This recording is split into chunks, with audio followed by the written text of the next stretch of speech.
सोचिए जरा, एक मामूली सा एग्जाम पेपर और उसमें छिपे हैं मॉडर्न बायोलॉजी के सारे राज। पर कैसे? आज हम यही देखने वाले हैं। ये सिर्फ एक टेस्ट नहीं है, ये तो आप कह सकते हैं एक टाइम कैप्सूल जैसा है। ये हमें बताता है कि 2025 में जो बायोलॉजी के एक्सपर्ट्स हैं वो क्या मानते हैं कि क्या जानना सबसे ज़रूरी है। एक तरह से ये साइंस की इस अमेजिंग फील्ड के फ्यूचर की एक छोटी सी झलक है। तो चलिए, इस ब्लूप्रिंट को खोलते हैं, इसे डिकोड करते हैं और देखते हैं कि ये बायोलॉजी के बारे में हमें क्या कहानी सुनाता है। तो ये है हमारा आज का सफ़र। हम इस एग्जाम के जरिए एक जर्नी पे निकल रहे हैं। पहले तो इसके स्ट्रक्चर को समझेंगे, फिर जेनेटिक्स, बायोटेक्नोलॉजी और इकोलॉजी की फैसिनेटिंग दुनिया में उतरेंगे और आखिर में देखेंगे कि भाई ये सब हमें सिखाता क्या है। अब देखिए, कोई भी नक्शा पढ़ने से पहले उसके नियम, उसके सिंबल्स को समझना जरूरी है ना? तो चलिए शुरुआत इसी से करते हैं। इस एग्जाम के नियम और इसका ढांचा कैसा है। अच्छा, मज़ेदार बात यह है कि ये एग्जाम 3 हिस्सों में बटा हुआ है और हर हिस्से में स्टूडेंट्स को चॉइस मिलती है। इससे 2 बातें पता चलती हैं।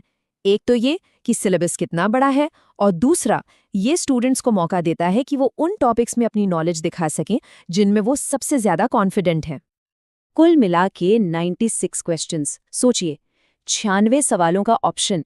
ये नंबर ही अपने आप में काफ़ी कुछ कह जाता है। मतलब ये बायोलॉजी के इतने बड़े समंदर के लगभग हर कोने को छूने की कोशिश है। ठीक है, अब स्ट्रक्चर समझ लिया। अब चलते हैं लाइफ के सबसे फंडामेंटल लेवल पर, जहां लाइफ की पूरी इंस्ट्रक्शन मैनुअल लिखी हुई है, यानी जेनेटिक्स की दुनिया में। तो चलिए जेनेटिक्स का एक बेसिक सा सवाल उठाते हैं जो एग्जाम के क्वेश्चन 4 से जुड़ा है।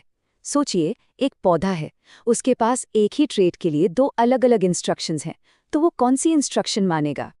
इसका जवाब छिपा है डोमिनेंट और रिसेसिव ट्रेट्स के कॉन्सेप्ट में। डोमिनेंट जीन, समझिए, एक असर्टिव लीडर जैसा है। उसे अपनी बात मनवाने के लिए बस एक कॉपी ही काफ़ी है। लेकिन रिसेसिव जीन को दिखने के लिए उसे 2 कॉपीज की ज़रूरत पड़ती है।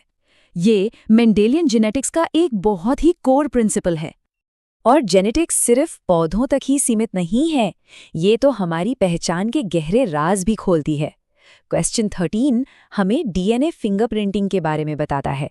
ये वो टेक्निक है जिसे एलेक जेफरीज ने डेवलप किया था और इसने तो फोरेंसिक साइंस में जैसे क्रांति ही ला दी। न जाने कितने केसेस सॉल्व करने में मदद की। तो ठीक है, हमने लाइफ का ये कोड तो समझ लिया, पर इसका फायदा क्या है? चलिए देखते हैं कि हेल्थ और टेक्नोलॉजी में ये कोड क्या-क्या कमाल कर रहा है। बायोलॉजी सिर्फ प्रॉब्लम्स को आइडेंटिफाई नहीं करती, वो सॉल्यूशंस भी देती है। तो सवाल ये है कि हम इस नॉलेज का इस्तेमाल पोषक तत्वों की कमी, मतलब मैल न्यूट्रिशन जैसी बड़ी ग्लोबल हेल्थ प्रॉब्लम्स को सॉल्व करने के लिए कैसे कर सकते हैं? क्वेश्चन 33 इसका एक बेहतरीन एग्जाम्पल देता है, गोल्डन राइस। ये सिर्फ चावल नहीं है, ये तो एक चलता फिरता छोटा सा विटामिन फैक्ट्री है। इसे जेनेटिकली इंजीनियर किया गया है विटामिन ए बनाने के लिए, ताकि दुनिया भर में लाखों लोगों को विटामिन ए की कमी से बचाया जा सके। ये बायोटेक्नोलॉजी का एक इतना पावरफुल यूज है जो सीधे सीधे लोगों की हेल्थ को सुधारता है। अब हेल्थ को समझने के लिए बीमारियों को समझना भी तो जरूरी है। ये जो टेबल आप देख रहे हैं, ये क्वेश्चन 27 से इंस्पायर्ड है और ये दिखाता है कि स्टूडेंट्स से ये उम्मीद की जाती है कि उन्हें बीमारी और उसके एजेंट के बीच का एग्जैक्ट कनेक्शन पता हो। इससे ये भी पता चलता है कि डिटेल्स पर ध्यान देना और गलत इन्फॉर्मेशन को पकड़ना कितना जरूरी है। ये स्लाइड बताती है कि सिलेबस कितना अप टू डेट है। क्वेश्चन 32 आरएनए इंटरफेरेंस के बारे में है।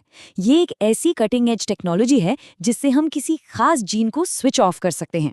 बिल्कुल, जीन्स के लिए एक रिमोट कंट्रोल जैसा। और इसका इस्तेमाल एग्रीकल्चर में पेस्ट रेजिस्टेंट पौधे बनाने के लिए हो रहा है। ये कोई साइंस फिक्शन नहीं, ये आज की रियलिटी है। तो चलिए अब माइक्रोस्कोप से हटकर जरा जूम आउट करते हैं। अब हम बड़े पिक्चर को देखेंगे कि कैसे अलग-अलग जीव और स्पीशीज एक दूसरे के साथ और अपने एनवायरनमेंट के साथ इंटरैक्ट करते हैं।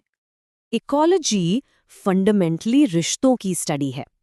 क्वेश्चन 59 एक बहुत जरूरी सवाल पूछता है कि जब 2 स्पीशीज एक ही रिसोर्स के लिए, मतलब एक ही चीज के लिए कम्पीट करती हैं, तो क्या होता है? और जवाब है कंपटीशन। ये एक पावरफुल फोर्स है जो नेचुरल सिलेक्शन को ड्राइव करती है और पूरे इकोसिस्टम को शेप देती है। ये सिर्फ सर्वाइवल ऑफ द फिटेस्ट नहीं है, बल्कि ये भी है कि लिमिटेड रिसोर्सेज के लिए जो स्ट्रगल होता है वो लाइफ के इस कॉम्प्लेक्स वेब को कैसे अफेक्ट करता है। और इन इंटरैक्शंस के नतीजे काफी गंभीर हो सकते हैं।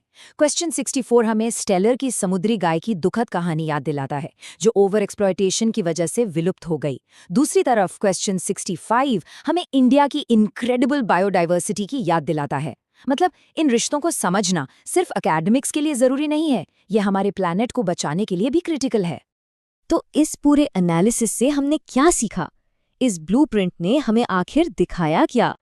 सबसे बड़ी बात तो ये है कि ये जर्नी हमें दिखाती है कि बायोलॉजी कुछ यूनिवर्सल प्रिंसिपल्स पर चलती है, जो एक छोटे से सेल से लेकर पूरे इकोसिस्टम तक लागू होते हैं। ये हमें ये भी दिखाती है कि इस नॉलेज को रियल वर्ल्ड प्रॉब्लम सॉल्व करने के लिए यूज किया जा सकता है। और शायद सबसे ज़रूरी बात, ये हमें याद दिलाती है कि सब कुछ एक दूसरे से जुड़ा हुआ है। आखिर में ये एग्जाम पेपर सिर्फ फैक्ट्स और फिगर्स का कलेक्शन नहीं है, ये एक पावरफुल समरी है इस बात की कि हम इंसानों ने अब तक लाइफ के बारे में क्या सीखा है। ये साइंस की एक बहुत बड़ी और लगातार बदलती हुई फील्ड की एक झलक है। और ये हमें एक आखिरी सवाल के साथ छोड़ जाता है। ये ब्लूप्रिंट हमें वो दिखाता है जो हम जानते हैं, लेकिन ये हमें उस बहुत बड़े अननोन के बारे में भी सोचने पर मजबूर करता है, जिसे अभी खोजना बाकी है। तो अगला कदम क्या है? बायोलॉजी की अगली वो कौन सी बड़ी पहेली है जिसे सॉल्व किया जाना है? सोचने वाली बात है ना?